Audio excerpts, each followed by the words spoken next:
एक घने जंगल में एक नदी किनारे एक चालाक बंदर एक जामुन के पेड़ पर रहता था। वह हर रोज उस पेड़ के मीठे फल खाता और खुश रहता। एक दिन एक भूखा मगरमच्छ नदी में तैरता हुआ वहां आया। बंदर ने उसे देखा और दया करके जामुन तोड़ के उसे खिला दिए। मगरमच्छ को जामुन बहुत पसंद आया और वह हर दिन वहां आने लगा। धीरे धीरे दोनों में गहरी दोस्ती हो गई। एक दिन मगरमच्छ ने अपनी पत्नी को जामुन के बारे में बताया। मगरमच्छ की पत्नी ने जामुन खाकर कहा, अगर जामुन इतने मीठे हैं तो सोचो उस बंदर का दिल कितना मीठा होगा।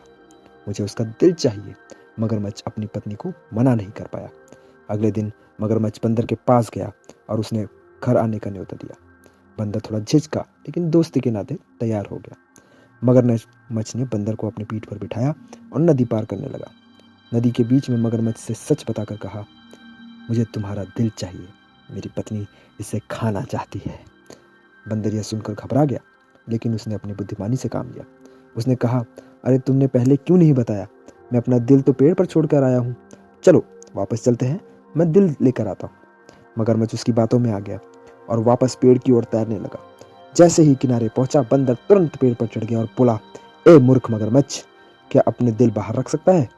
अब जाओ और अपनी पत्नी से कहो कि तुमने आज एक सच्चा मित्र खो दिया। मगरमच्छ को अपनी गलती का एहसास हुआ, लेकिन तब तक बहुत देर हो चुकी थी। दोस्तों, हम इस कहानी से ये सीखते हैं कि कठिन समय में शांत रहकर बुद्धि का उपयोग करना चाहिए और कभी भी किसी के विश्वास का दुरुपयोग नहीं करना चाहिए।